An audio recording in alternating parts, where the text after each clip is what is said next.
All right, welcome everyone. This is the Global Virus Network's Forefront of Virology webinar series. I'm Dr. Maggie Bartlett, the Program Director for the Global Virus Network and your moderator today. We are so pleased to have with us Dr. Ali Mirazimi to present Uncovering How Crimean-Congo Hemorrhagic Fever Virus Hijacks Cells and the Key Role of the LDL Receptor in its Replication. Dr. Mirazimi is the head of the section at the National Veterinary Institute, a member of the European Research Infrastructure on Highly Pathogenic Agents, or ERINHA, a professor at Karolinska Institute, and a senior expert at the Public Health Agency of Sweden. So we're so thrilled to have him here with us. Thank you to ERINHA and Dr. Valny, who is the Center of Excellence Director at Karolinska, for nominating him to share with us today. Dr. Mirazimi, please take it away. Thank you, and thank you for having me. So, let me start sharing. So, I believe at the moment you see the presentation in the presenting mood, yes? Yes. So, thank you, Maggie, for having me and for introduction. So, the major player of today's story is for sure is Crimean-Congo hemorrhagic fever virus. So as I don't know if any of you guys are familiar with the virus, so I will go through a little bit about this virus, historical perspective, what we know and what's going on, and then about the technology we use to identify the receptor and the story of the detection of the receptor. So this virus belonging to Bunyaviridae order, and nowadays is orthoneurovirus family, is a envelope virus, three-segmented, called S, M, and L, S coding for the nucleoprotein, M coding for the glycoprotein of CCHF, which are not so many of them, GC, GN, and GP38 in general, and then we have a very big polymerase compared to the every other members in this family or in this order to say. So historical perspective, if you read the very old books from 11th century, you see they're describing a disease which could be translated as Crimean-Congo hemorrhagic fever disease. However, in the modern story is a start from 1941 when 200 Russian soldiers actually get tick bited at that time, and they get a disease. But at that time, Russian colleagues couldn't isolate the virus. They used adult mice, and we know that the virus does not grow very well in the adult mice. So at that time they call it tick-borne disease. And later on, actually, they managed to isolate the virus in the 68, and then later on they could also sequence it. Meanwhile, in the 1957, this is about 10 years after the Russian colleagues actually could find the virus or find the disease or describe the disease, a boy get tick bited in the Congo, the middle of Africa, and get sick. At that time, there was a very good Belgian research institute close by, and those guys actually could isolate the virus because they used baby mice and they put the virus or patient samples in the brain of these mice, and the virus grew very well in this condition. So they could isolate the virus and call it Congo hemorrhagic fever virus. Later on, in the 70s, at the end of 60s, I will say, Shomakov, a colleague virologist, could sequence the virus and find that at that time these are the identical viruses. So the discussion start to either call it Crimean-Congo or Congo Crime, because in general the Congo was first isolated and the Crimean was later isolated. So this was a big discussion, but Russia was a strong country, so they call it Crimean-Congo. However, the virus called CCHF, so still some people call it Congo cream. So a little bit up to what you feel for that, for the story of the virus. So a little bit the story, and this is kind of the old map showing how many strain of the virus we have around the world. So this is not valid anymore. I have to change it because the Greece one or Europe, one of these European strain is really, we move it out from the CCHF family or the genus. This is the AP92. The other one still is there. We have 3 African, we have 2 Asian, and 1 European. And it's based on the sequence of the genome of the virus, which is 3-segmented, which I mentioned earlier. So this is a map, the quite old map around the world, because when we're talking generally about the hemorrhagic fever virus, especially more dangerous one, not maybe dengue, but the other one, and what characterize these hemorrhagic fevers, they are geographically very restricted. So you find the Ebola virus in Africa, Lassa fever in West Africa, New World virus in South America. But the only of this hemorrhagic, highly pathogenic hemorrhagic virus you really find across the world, not US of course, but in the rest, from Southeast Asia, Middle East, entire Africa, and even Europe nowadays, is CCHF. So it's geographically really distributed over 40 countries. So this is an old map, and you see the pink color showing that the ticks has been observed, but it still counts as a low risk country. So at that time, we couldn't really, we couldn't see that the virus will come there anyway. So this is a new map from WHO. So you see the situation has been changed. Again, we have the virus in the Southeast Asia, especially now, quite many cases even in India. Lately, big outbreaks in Iraq. Iran has had the virus for a long time, and the Turkey is the really champion to have number of the cases. In Africa, you see some white spots, and this is not because the virus is not observed. It is because we don't know. In general, when African colleagues look for the virus, they find it, and they find the virus. And then we come to the Eastern Europe. This has been known that Eastern Europe has the virus. But interesting part is that nowadays we know that the virus existing in Spain around the Madrid area. We have a few cases every year, every 2 years, quite fatal cases. We have had a case even in Portugal last year, and since 1 year back, we find even the virus in the island of Corsica in the south of France, and also mainland of the France. So the virus is really moving. And now we know that the ticks is also moving because this is a matter of climate change.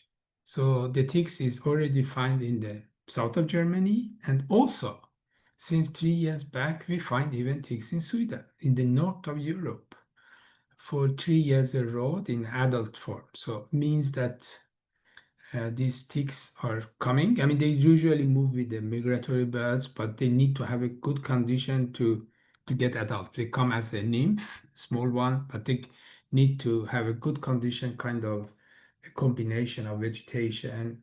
They need to have a quite dry summers. They need to have a quite good density of the small rodent and also big animals, domestic animals, so the horses, big animals in general. So this has been should be in the place before the ticks can colonize, and this has happened in Sweden. So it's quite scary. So it means that the virus is moving up. What we know about this virus is that almost infect every animals. They don't show the symptoms. At least they don't tell us if they have any symptoms. They can clean the infection quite fast based on the knowledge we have, but they can transmit, they shed the virus in different level. So this is really kind of the nasty pictures. Sorry for this. So most of the cases, severe cases of the CCHF really end up in the hemorrhagic level. So they start to bleeding from every opening area in the body, even on the skin as well.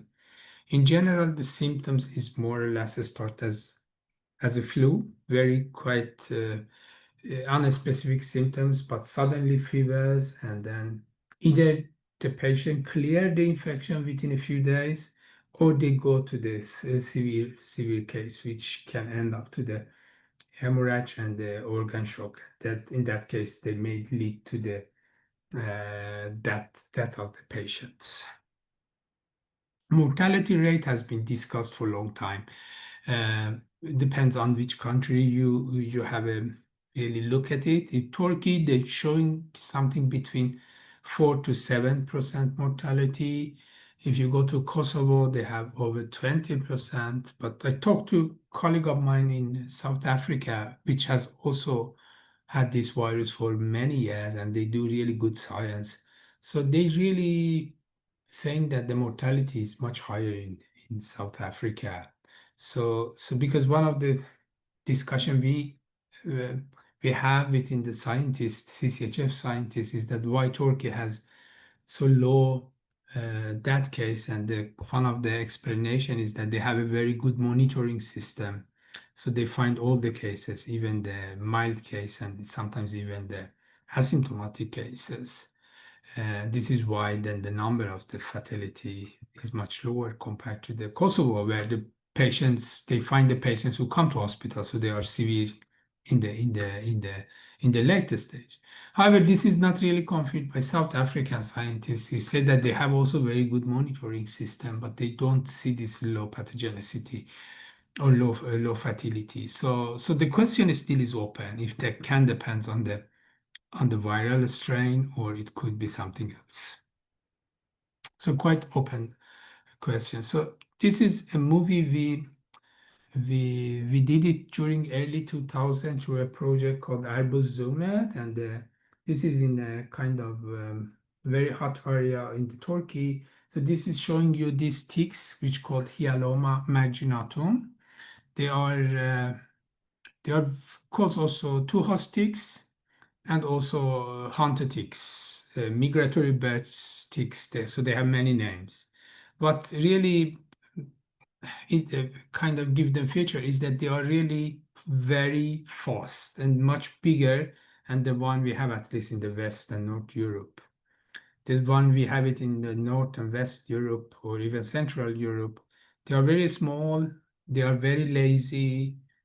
They are sitting on the grass. If you come with a naked skin, if they want, sometimes they may jump on you and they may bite you. But these guys really can run after you for several hundred meters to find you, and they will catch you, and they find the skin and they will bite you. And that finger was not mine. It was a colleague of ours, is Zati Vatansever, is a very good tick scientist in Turkey who made this movie for us. And this has been used for education in Turkey in the early 2000s. So let me move a little bit faster just to, yeah, this is the area you usually see in this hot area. You have vegetation, you have dry area. Again, you need to have this small rodent and big animals to get the virus or the ticks like to be. And this was the catch of the day we had. And Zati actually brought them to the lab and look for the presence of the virus. And he could find 30%, 30% of the ticks. I mean, more or less saying one of the three ticks had the CCHF. So if you're moving in this area, if you are not protected, then you will get CCHF for sure. So we have been actually for another project, 2019 in this area. We had a suit, of course. So, I mean, within a few minutes, we could just pick the ticks from our suit, maybe 100 of them within just 10 minutes. So they are just running after you. So it's really amazing spot if you are interested of the tick. So this is the biology of ticks, as I mentioned. This is Hyaloma marginatum marginatum. So if a tick is infected, they do put the eggs. There can be 10,000 eggs, and then all the eggs have also CCHF. They go to the nymph stage. When they are in the nymph stage, they go for the small rodent. They suck blood. They get adult, just drop off, and then they go to the big animals, domestic animals, or to human. Then the question is that is only tick infecting or transmitting the virus to human, or it could be through animals as well? Of course, it could be through animals as well, because animals also shedding the virus. However, the period that they shedding is not it's not so long. However, we really don't know exactly how long they shed the virus, but we find patients from the Slaughters veterinarian, which has not declared any tick bite. So most probably it has been through the handling the meat, and also reports from the neighboring country to Turkey, from Iran. They showing that in Iran they actually lots of female get the virus, and they get the disease, and their explanation is that these are the from the small villages, and this is the where the female actually is cooking the meat, so they are handling the raw meat. So that's the explanation they have. And we have also seen the nosocomial cases, so from the patients to patients, or patients to the doctors. And the period in Turkey start sometimes around May and end up in the end of September. So then during this period, they have lots of patients. The peak is in the June. So there are many challenges in this topic. I mean, all the hemorrhagic fevers, but specifically for CCHF, I have working with CCHF since 2002. So I have been in this business for 24 years. So the challenges has been big. One of is that you need to have access to high containment laboratory. Of those who has experience of this know that it's really demanding. The other part which has been really struggling us is the access to the good animal model, infection model. Now we have one mice model which first developed in our lab, and also in Dennis Bente in the Winnipeg at that time, but now he's in the Galveston. And then there have come a few other mice model, but it still is mice model. Then there is also one non-human primate model which developed by Heinz Feldman's lab, NIH, NIAID in the Rocky Mountain. However, this is also a costly models. You need to have several monkeys, and you don't see so much severe cases in the monkeys neither. So it works, but maybe not the best model system, and it's very expensive. And then you have ethical aspects when you go to the non-human primate model. And the mice one is complicated because you need to have genetically modified mice to show the symptoms, or playing around with the immune system. The other part which has been also complicated is that there has been sporadic outbreaks. Nowadays we know that Turkey has a good system, so that's really helped us to build a very nice biobank. But access to the patient samples has been a very critical during the many years. But now at least we have a very good access to an excellent biobank since several years. We're collecting all patients and collect samples from they come to hospital until 4 years after recovery. Just try to understand the immune response, the protective immunity, and maybe biomarkers for the disease. So this is some progress, but there's still a lot to be done for the field of CCHF. Today's talk is focused majorly on the virus-host cell interaction.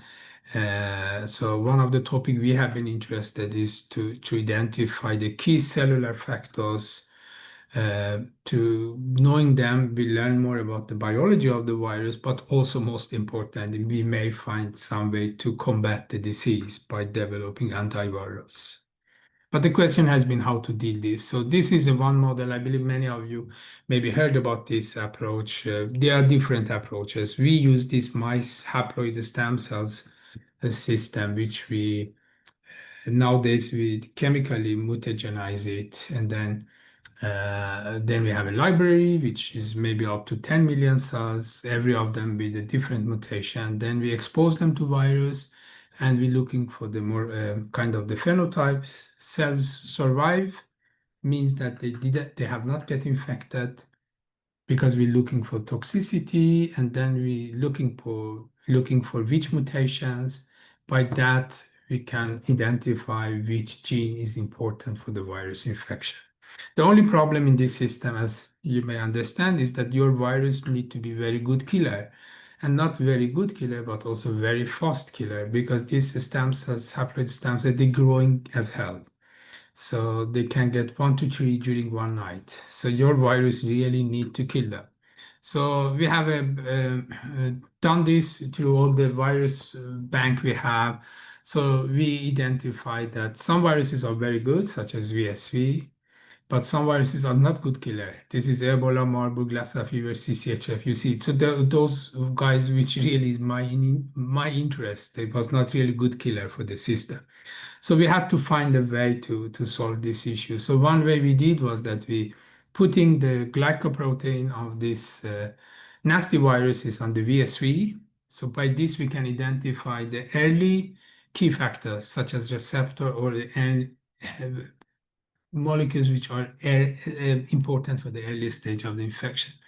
To show this, so we did actually use the Ebola Marburg virus, because at that time there was so many screens for the Ebola through the different system. So we would like to have some system that we could really show that our cells or our system works as good as those. So we put the glycoprotein or Marburg virus in this VSV, put them in this library again, and look for the which cells survive, and then sequencing and look for that. So this published for 2 years ago in Nature Communication. So what we find was that quite many hits, most of them has been already reported, but there was actually one which has not been reported, and this is CCZ1, which we find it quite interesting. So what we did was go back to our system, and in this system we use, this is not, I have to say that this was not based on the chemically mutagenized, this was by transposon. Now we developed a chemical one, which I will talk for the CCHF. This one, the cool thing with this is that you can invert this transposon, so you can easily show that if your clone cells or the cells selected can directly be permissive to infection. So this is what we did. We looked for the MPC1. It already has been described that it is essential for Ebola. So we take it as a control, and also RAP7, which has been also shown that to be essential. So what we did was, again, using these haploid cells to confirm that when you lack the gene, they are not as good infectable, but as soon as you change the transposon direction, they get permissive again. And here you see about for the MPC1, which is the major one, you see 4 or 5 logs, but for the CCH1, you see more than 1 log. So it is quite huge. It's over 90. I mean, for CCH1, even maybe close to the 2 logs. So it's really 99% reduction. But the still cells infected means that there are other receptors around for sure. Then we had to show this by using the CRISPR-Cas and look in the diploid cells, because those guys was haploid mice cells. So we need to go more to the relevant cells, and this is what we did. So different clones as you see. So we choose some clones which really show that we could clearly inhibit the virus replication. Here still we're using the VSV. Then we had to go to one step more, and this is a little bit fancy approach. So the blue one is in the graph down to the left. You see the blue one showing actually cells lacking the gene or knockout, and the green one showing the wild cells. So they have the genes. So what we do is that we put both cells in the same tube and then infect them. So this is really same condition. Otherwise, you have to repeat several times, but there are different wells or different tubes. Here, everything is in one tube. And then we follow the color, how the cells expand. So we find that the green one, which is lactogen, they are dying, as you see. They're going to the minus. But the blue one, which lactogen, start to growing. So this is really showing that in the very control system, we're showing that these genes are essential for the virus replication. Again, we did this story by just looking for the virus replication, as you see it in the other graphs here. So we was quite satisfied that the system working. So then we have to go even to more relevant cells. So in this case, we move to the different organoid model. So here I show you the blood vessels organoid, both in the three-dimensional level and the two-dimensional level. And we confirm the data by using both Ebola virus and Marburg virus, just to be sure that the system working. So that's the case. So we are, in this case, quite confirmed that the system works, and then we try to understand the mechanism of CCH1, and just showing this picture is that that we clearly demonstrate that when you lacking the CCH1, you trap the virus in the vesicles, early stage, early endosome vesicles. So you really trap the virus. So CCH1 essential for the system. So this is just demonstrating the mechanism of this function. So at that time, we was quite happy that the system works. However, we developed this new chemically mutagenized cells. The advantage of these chemical mutagenized cells is that we can find in the transposome system, you find the gene because you just shut down a gene. But in the mutagenized one, we can find a single mutation. So only one mutation can tell you that if the gene, I mean, what you actually, let me say, so you can find the domain of interaction. So not the gene, but the domain of interaction, which make it super interesting. So this was published also last year in the Nature Microbiology. The work is done by Vanessa Montiel, scientist in my lab, which has been involved in both systems. So what we did, we find actually three hits.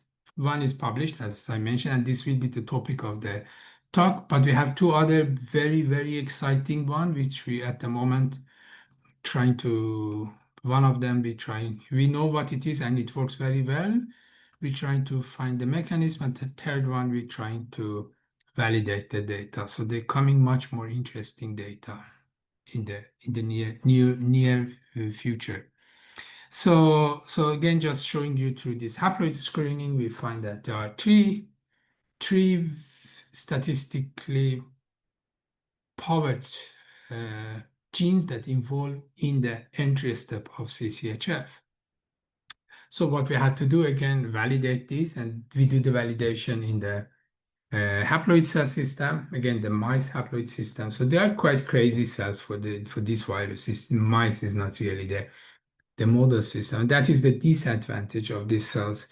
However, we are working, trying to set up this even for the monkey haploid system. Is a little bit challenging, but we are working on that. But this system works, but you need to validate it. So it's a little bit longer process. So we find actually it works very nicely with CCHF. The first step, if you remember, the first screen is based on the VSV because we need the killer, which is the VSV.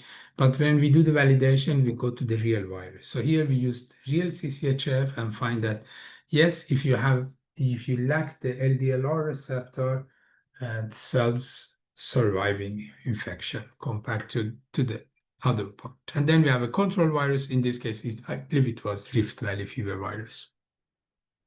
And you see this part in the left is the VSV CCHF glycoprotein. So the effect with the virus even is much, much higher. So that was quite promising. Then we had to go back again and do I don't need to describe this picture, as CRISPR-Cas is quite kind of every lab doing.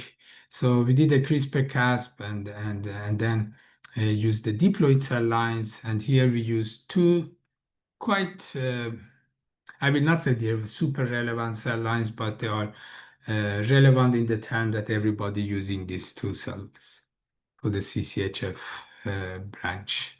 So we use the Viro and the A549, both human cells, a monkey, and the A549 is the human cells. So what we find was that if you use the CCHF, lab strain CCHF,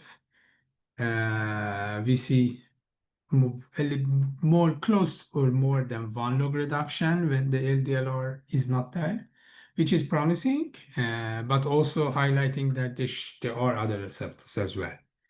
For the control, which is in this Rift Valley fever, we don't see anything. So then we had to, by this, we said that, okay, let's move to a more relevant virus. And this is a clinical isolate. This clinical isolate has been passaged only 2 times.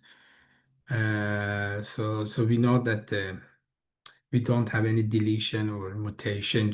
This happens always when you passaging the virus, and this is the case for the EBAR 10-100. Most of the CCHF lab using, and those viruses are really crazy. They lose lots of mutations in the glycoprotein.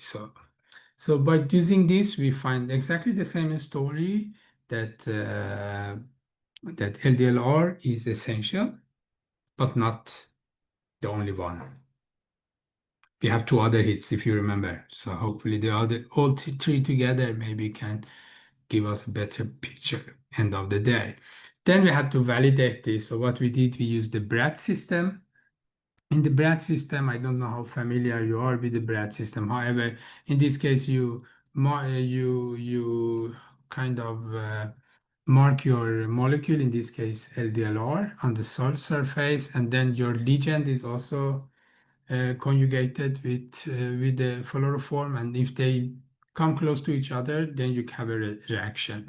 So this was the case. So we look for of course, the ligand of the LDLR, which is LDL, and then we look for the GN together, and even GN alone. And what we find that GC is nicely interact, almost as good as LDL to LDLR. So it's showing the specificity is really high.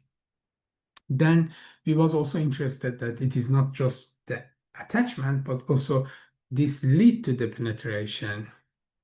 So what we did in this time, marking the LDLR in the C terminal, which is in the endosome, inside the cells, with the BRAT, and also marking the late endosome. So if the receptor binds to the LDL or GCGN or whatever, and they will get penetrating and go to the endosome, and then this color fluoroform come close to each other, and then you have a reactivity.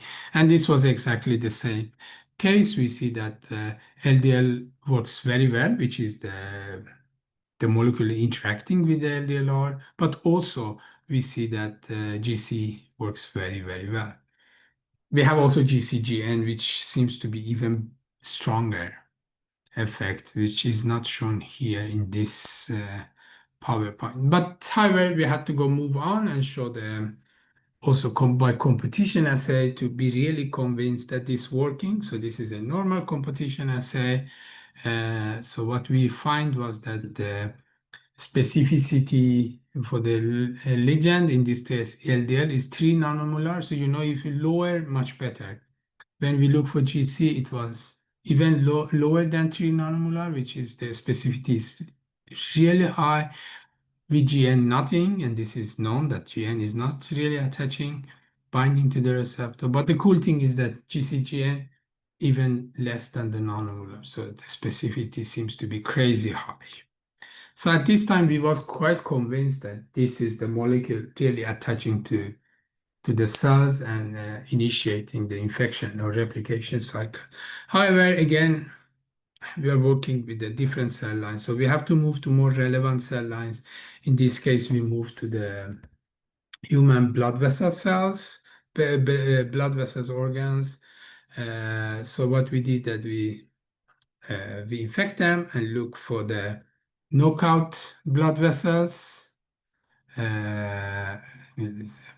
knockout blood vessels and the wild type one. So what we find that different days post-infection, we look 1 day and then we look for 3 days. So you see that during 3 days is one log reduction. So this confirms that LDLR is important, or is, I will say, even essential, but not the only one.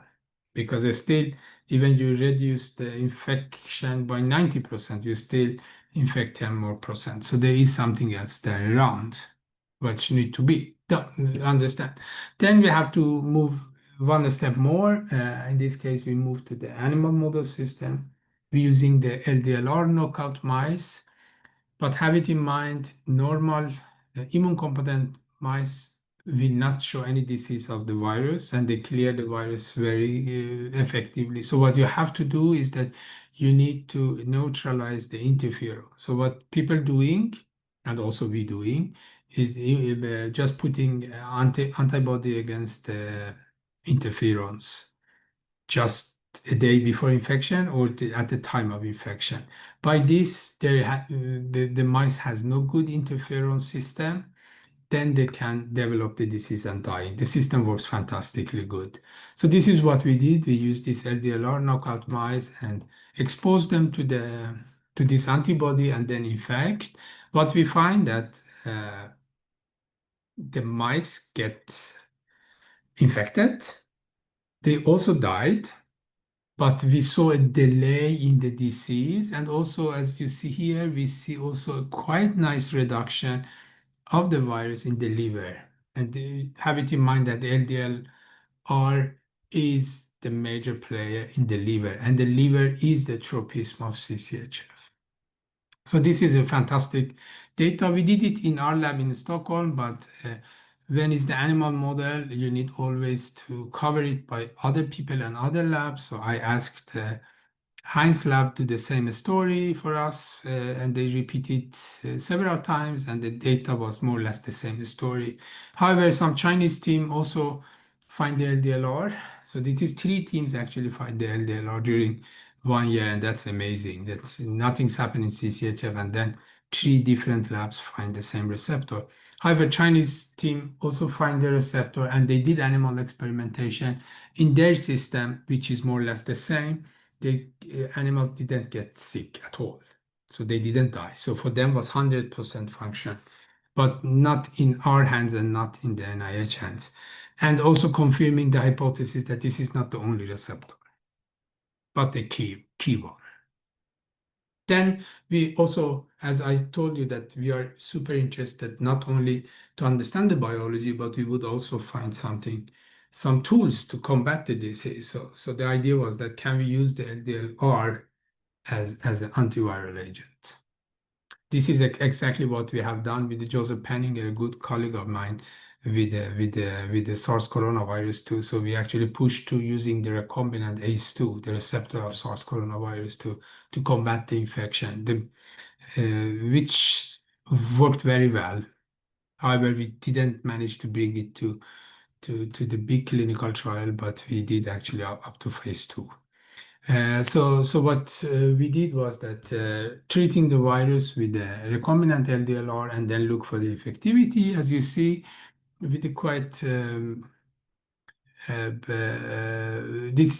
inhibition is very significant, almost 1 log, and is a dose dependent. And we could confirm it again, lab strength, clinical strength. This is something you always have it in mind when you do with dealing with these viruses. Then what we find was that, I mean, I don't show all this data. We find that we look for the other kind of the family of the LDLR receptors, and we find some of them actually show some inhibition effect, but not all of them. So then this kind of wake an alarm in our head that maybe this is the same story that you see with the hepatitis viruses, that because some of these hepatitis viruses, when they infect the cells, they hijack the APE2, ApoE2, which is an haploprotein, also kind of the lipoprotein, and put it on the membrane. So, and then what actually happened is that the virus has the glycoprotein plus a new lipoprotein on the surface. So virus can use two different strains. To confirm ourselves, so what we did was that we took actually samples without passaging, because as soon as you passaging in the mammalian cells, you will get ApoE, unfortunately. Or you can use there are kind of hepatocyte cells that lacking ApoE, then you can use it to grow it there. So this is what we did. But what also we did was that we're using the CCHF virus directly from the serum of the patient without any passaging. And you see here, this is in the right side, I show it. When we treat the virus with the LDLR and also LRP8. LRP8 is the receptor, is a high affinity receptor for ApoE. So we find that with both of them, we see we have an excellent inhibition. So it means that the virus from the human species, in this case serum, the virus in the human matrix, in this case serum, has a capability to interact both with the LDLR but also LRP8. And the LRP8 receptor for ApoE, and the LDLR seems to be, based on our data, a receptor for CCHF protein. But when we culture the virus in the tick cells, in this case, we know that there is not human look like ApoE2. So then we treated the same story, but this time virus cultured in the tick cells.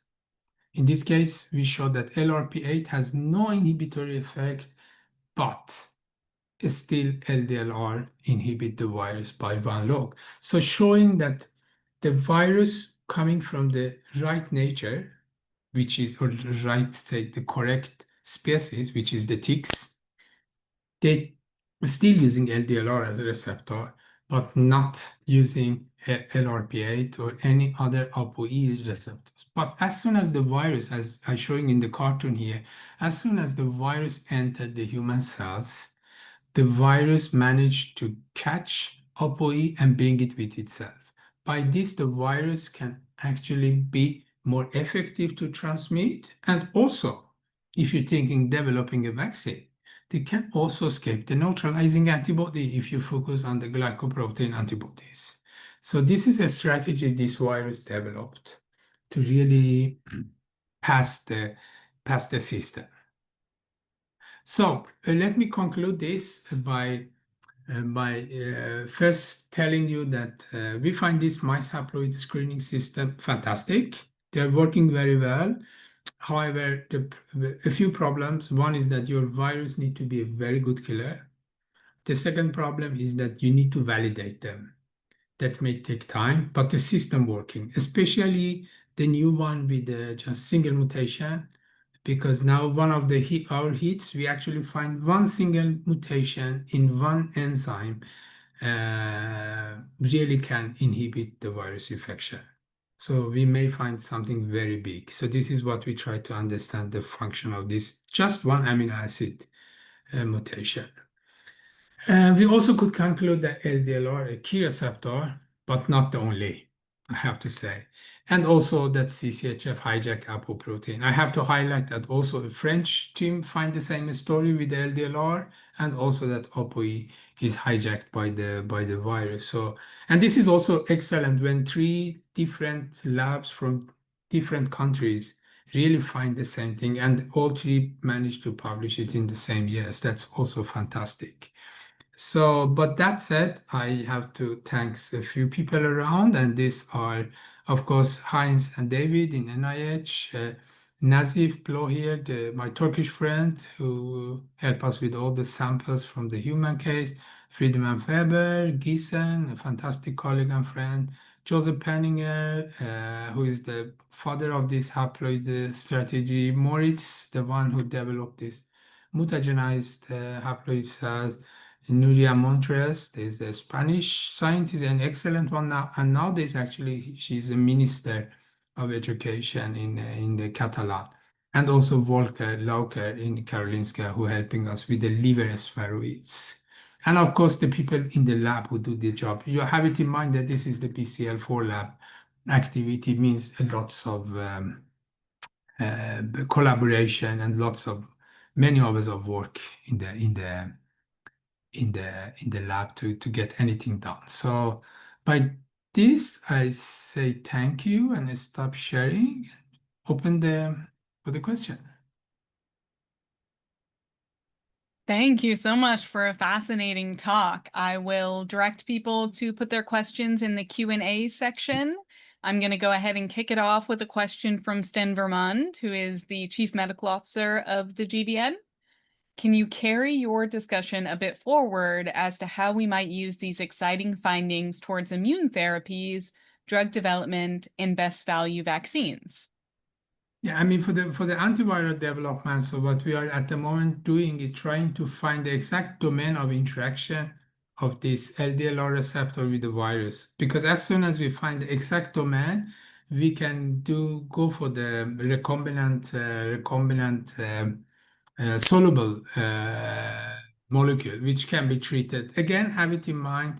The big problem we have with all these hemorrhagic fever patients is that when they come to the hospital, it's too late to treat them because at that time is more the symptom based on the innate immune response or cytokine storm. But you can use it for the people who has been exposed to these patients. It's the doctors, nurses, or the relative who has been close to these guys. So definitely we need an antiviral, and this can be used for those guys. So this definitely an approach we at the moment we're doing. One of the problem with the LDLR is that LDLR, if you put LDLR as LDLR in the human body, they will attach to the LDL, which we have a lot in the plasma. So actually what you do is that you neutralize your antiviral. So that's make that LDLR by itself cannot work. So this is what we're doing. We mutagenize LDLR, so it's not attaching to LDL, but it's still attaching to CCHF. So this is an ongoing. We have quite good progress. We sent some patent application, and now let's cross fingers that this domain story works. Then I believe we have something super exciting. That's part for the antiviral development. For the vaccine development is have it in mind again, based on the knowledge we have now, that when the virus enter the human cells, we come out after first replication cycle with the ApoE2, means that they don't have only GC to interact with the receptor, but they have also can interact with the other receptor. Means that if your vaccine producing just neutralizing antibody, then it will not work. So you need to think more, maybe T cells or maybe other protein which has also protective immunity. So this is something we need to have it in mind when we're developing vaccine. I think that's such an important point to underscore is that neutralizing antibodies are, of course, part of the story, but there are other facets of the immune response and other functions of antibodies that we might want to leverage with different therapeutic approaches. I wonder if you might, one, I loved the videos you shared of the ticks, and I wonder if you might talk a little bit about the challenges of doing this type of work in the field and then to containment versus Yeah, I mean, again, as you mentioned, it is a really different story when you are in the field. I mean, this is what we're doing because in the best of the world is if you can kill the ticks carrying the virus. And we actually find in one of our previous work that these ticks really find the system to survive with these ticks based on doing this reverse. They have their own reverse transcriptase. By this, they can produce RNAi, which neutralize the virus inside the infected cell. So what you can do is that you can inhibit the reverse transcriptase in the ticks then we find actually infected ticks dying, then but non-infected surviving. So one approach is that you're really treating the ticks, and this is what people in Turkey doing, not using this approach, but other approaches to reduce the number of the ticks in this hot area, to actually helping the people really get survive or not get sick, at least in the area. So that is the one problem. You have it in the spot. The other problem is to dealing with the patients, and have it in mind, these patients, they are not in the big city with the advanced hospitals. They are in the small villages, to coming to very poor hospitals. In Turkey, they really have had a very good education system. They really find and put the effort to make this a center for CCHF in different hot areas. So the patients coming to at least be directed to this very specialized hospital with a good knowledge. But still, it is poor hospitals. It is not super advanced. So they need to deal with these patients. And then have it in mind, if you want to do any good research, you need to have a good samples. Then you need to have a good quality of samples. So this is what we have done with the Turkish friends. We really build the infrastructure around the hospital, so they can do the diagnostic directly. They can look for the antibodies. They have a good -150, so they can collect samples with a high quality and freeze it, so it can be used for the later. So these are the two parts is super important. Then you get the third issue.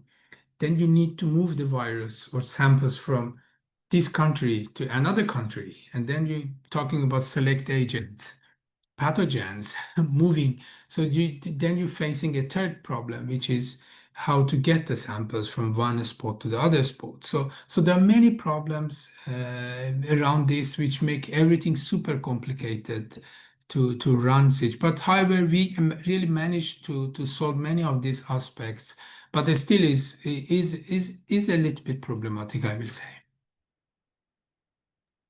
No, that's fascinating. And I think it's so important to highlight the intricacies that go into this type of work, because it is complex, but there are procedures in place and key things that are thought about along the way. So I appreciate you elaborating on that.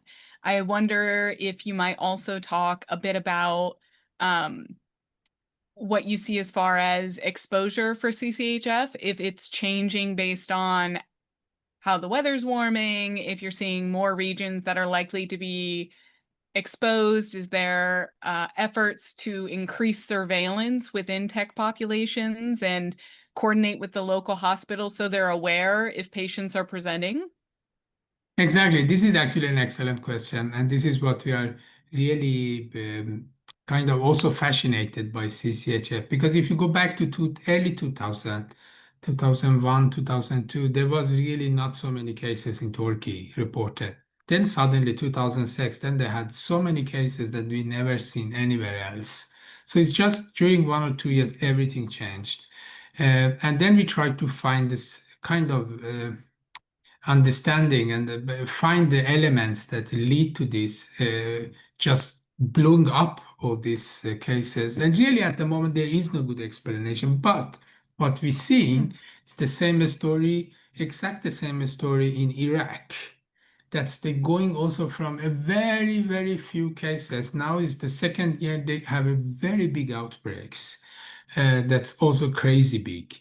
And this again, we see the same story coming back from another country. Okay, they kind of close to the Turkey, but anyway, another country coming the same story. That's and then put this in one perspective, and then move to Europe, in West Europe, which is more close for us at least in the European side, and we see that especially in Spain, we did know that the ticks is around with, and then we really tried to push for the Spanish authority to monitoring the antibody response in the animal population, which was a little bit complicated. I mean, you need to also have it in mind that this is also political issue, because if you find antibody in the meat, then if you are a Spanish and you're exporting meat, you don't want to find antibodies, so you, you don't want to look for that.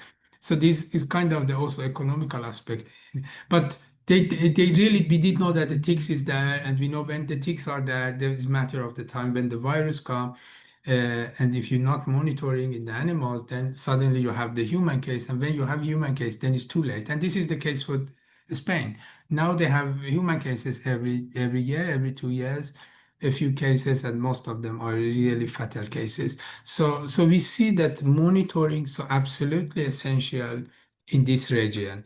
And now we see the same story coming to the France. We did know that in France, in the Corsica, they had several farms with the animals with the antibody against CCHF, but they couldn't find any ticks. And they just looking, and this is also good because they have this monitoring system. They looking and looking, don't give up. This is the major uh, advice I'll give to these people because when you have these ticks, they are in the microenvironment. So really you can lose them by just moving 10 meters. Then you don't find anything. If you go 10 meters to the right, then you find all the ticks infected. So you cannot give up. You need just look and look. And this happened. And now in Corsica, they find so many positive ticks, and now the same story in the mainland of the France. They find so many positive ticks. So it's matter of when you get the population there, then it takes time before there are many of them. When there are many of them, then you will see it in the animals, and when you have it in animals, then it's too late. Then it will come to human. So it's matter of climate change, that's for sure, because these ticks like very dry summers and the combination of the rodent, small rodent, and the big animals. So if you have everything on the spot, it's the perfect match for these ticks to come. No, that's fascinating. I think we have another question from, this is from Maria. Thank you so much for your fascinating talk. Is it possible for different ApoE isoforms to play a role in disease severity in patients or virus spread between humans? Absolutely. This is also an excellent question. So this is what we're doing at the moment. We have quite, as I told you, we have this fantastic biobank which we built during the last 10 years, not only in Turkey, but also from Tajikistan, Kosovo, Bulgaria. And we have the severe patients, death cases, and we have the PBMC blood cells. So what we have done now, so we are analyzing the data. We have done the sequencing for the ApoE gene, LDLR gene, and we try to see if there is any mutation, polymorphism, isoform that can be different, which can lead to the disease progress. So this is one of our hypotheses. So we are looking hardly to this. So it would be fantastic if this was the case, because then may explain also the change in the mortality in the different countries, different population, different genetic background. That may explain many of these aspects. But at the moment, I have no response more than I hope so, because we have put a lots of effort on this. Yes, it would be, yes. We will keep a lookout for publications. Please keep us in the loop. Yeah. Uh, Last question, Sten is asking, can you tell us a bit more about the tick survey where you found 30% infection rates? Where, what time of year, etc.? Yeah. So usually, when you want this high level of the tick, positive ticks, you have to go to this area. And in the northeastern Europe is northeastern Turkey, in area called Togat. Then you will find the virus in the middle of June in almost all ticks. So we know that the season for infection or transmission starts, as I told you, sometimes in the May and end up. The last patients usually come in the September, sometimes to the hospital, but most of the cases are in the June, and this is the time we find most positive ticks.